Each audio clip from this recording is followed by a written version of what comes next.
Isaiah Stewart allegedly punching Drew Eubanks in the NBA tunnel. So this was while teams were getting ready in the tunnel. Isaiah Stewart, he allegedly punched Drew Eubanks, and I say allegedly because there was no cameras involved. Like there's no footage released yet of him punching him. However, he was arrested. That has definitely been confirmed that he was arrested and he was later released.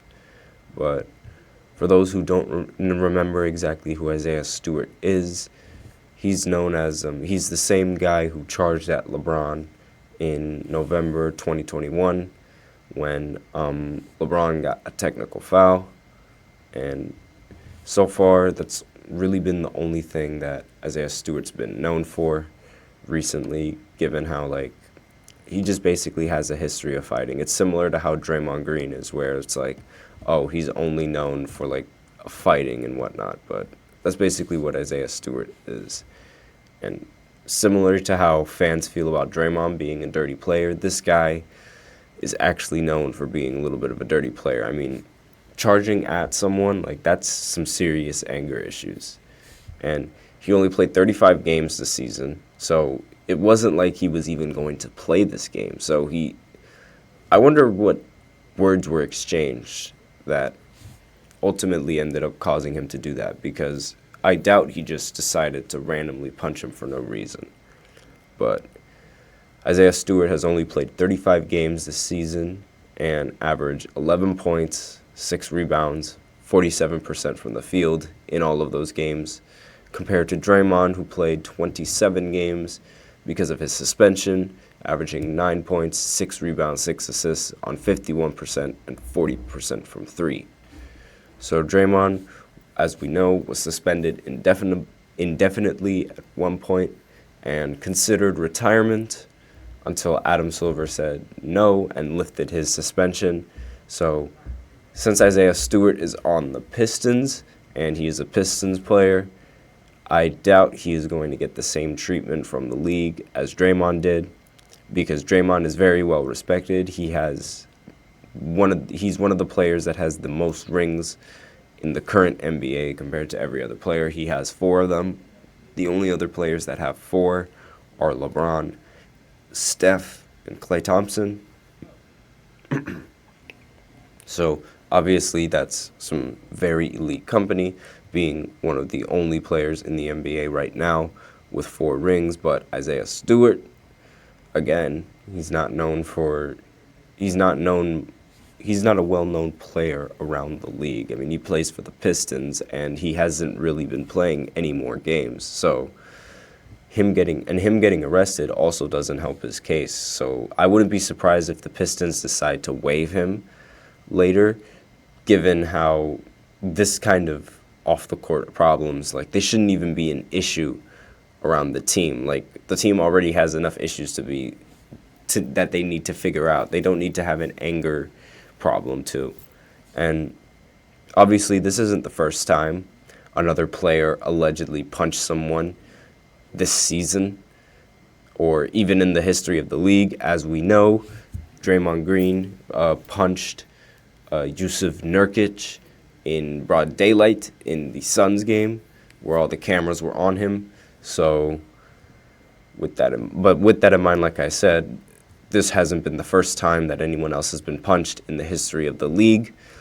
And one of the most infamous Michael Jordan stories is actually of him punching one of his teammates. So during practice, Michael Jordan punched Steve Kerr in the face. It was a little scrimmage, and Kerr was matched up against Jordan. And Kerr was getting all the calls, and Michael Jordan was getting frustrated. So after a while, there were some hard fouls exchanged between the two players. Michael Jordan got upset, and he ended up punching him in the face. And as a result, Michael Jordan was later thrown out of practice. I don't think he was suspended for a game, but that was an incident that happened when the cameras were off. That's an example. But it was between teammates. It wasn't between two players from two different teams. And there were some fights that did end up on the camera as well between different players. And the most infamous fight that took place in the NBA is called the Malice at the Palace on November 19th, 2004. The Pacers played the Pistons in Detroit. The Pistons had Ben Wallace, Chauncey Billups, and the Pacers were looking to compete for the championship with a roster of Reggie Miller, Ron Artest, Jermaine O'Neal, and several other defensive stars. It was late in the game, and the Pacers had a huge lead on the Pistons, and the game seemed to be out of reach. The Pacers were going to win, and Ben Wallace had an open look for a layup. Now, Ron Artest was in the area. Now, for those of you who don't know who Ron Artest is, he is a physical defender, similar to how Draymond is a physical defender, and he is not afraid to get overly physical in the game, even if his team is up by so much. So he hard fouls Ben Wallace late in the game. No easy buckets, that's his mentality. And Ben Wallace didn't really like that because in his mind it's like, the game is over. Why didn't you just give me those free points? And push comes to shove, Ben Wallace walks up to him and literally shoves him into the stands, and Ron Artest backs up, and there starts to be a little crowd forming around with those players trying to break up the nonsense. Ron Artest is completely away from that. He is by the scorer's table at the moment, and while the skirmish is going on. But Ron Artest by the broadcasting table, when someone throws a drink at him. And once he threw that drink, Ron Artest looks up and was running into the fan section to a fan he thought threw the beer bottle at him, but it turns out it wasn't a fan that threw the bottle, and he started fighting the fan. And a huge brawl broke out. And this game ended with several players getting suspended, 9 players ejected, 5 fans arrested, and Ron Artest got hit with the biggest suspension of 86 games, and he was out for the rest of the season. So, obviously, this was a bad look for the league, and whenever anyone hits anyone else in this league, it is a bad look, especially if the league, and it's also even worse if the league lets them keep playing despite their bad behavior, because it's like, oh, they don't care about how violent these players can get sometimes if they don't punish them. So I expect Isaiah Stewart to be punished after his actions before this game. Like, the game didn't even start, and he already started punching someone. And I don't understand what it was. I don't understand, like, why he punched him. Maybe more context in the video will reveal exactly the words that were exchanged between Drew Eubanks and Isaiah Stewart. But until then, I really don't understand why he decided to fight him. It doesn't make any sense. And it doesn't belong in the league. It's unsportsmanlike, and overall, it's just unneeded. Like, especially when the game hasn't even started yet. I mean, if the game was over and you were losing, I understand, because it's like, oh, you're in your feelings, boo-hoo. And even then, that's not much of an excuse, given how they're professional players and that's not how they should act. But being upset before the game even started is like, that is some different level of anger management issues. And we thought Draymond needed anger management class. Like, this guy is on a completely different level, Isaiah Stewart. And Dennis Rodman, like, he's another example, also known for starting fights with other players because of his hard fouling. And so it's not like the league is not new to this sort of thing. And I'm curious what kind of suspension the league is going to give Isaiah Stewart, given how, I mean, while he is, like, only known for his fights, he's only really known now, like, for 2 of his fights. I mean, he's just recently getting talked about now, and he's only known for his fight with LeBron.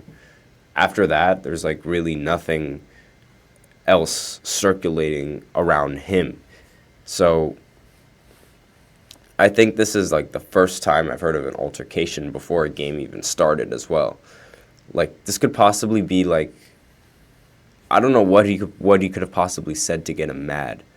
And the game didn't even start.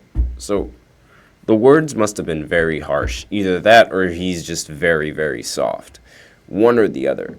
I don't understand. I mean, even Ron Artest had a reason for charging a fan. He thought the fan threw beer at him, and that was sort of the reason for him starting a brawl and whatnot. And Ben Wallace, he also had a reason for pushing Ron Artest because he thought the foul was overly harsh. Michael Jordan, he somewhat had, like, I mean, these aren't really relatively good reasons, but it's like they are reasons, and they're a series of events that happen because of like their passion for the game. And I mean, while it's not necessarily like, it's not a good thing, it still happens, and it's like we can't necessarily blame them for it for happening. Like, for example, with Michael Jordan, he was getting upset with the foul calls. Obviously, you shouldn't punch your teammate, but he was really upset. So, and then afterwards, they were able to work it out. So, I mean, people praise Michael Jordan for that incident, saying that, like, ooh, he toughens up his team and whatnot.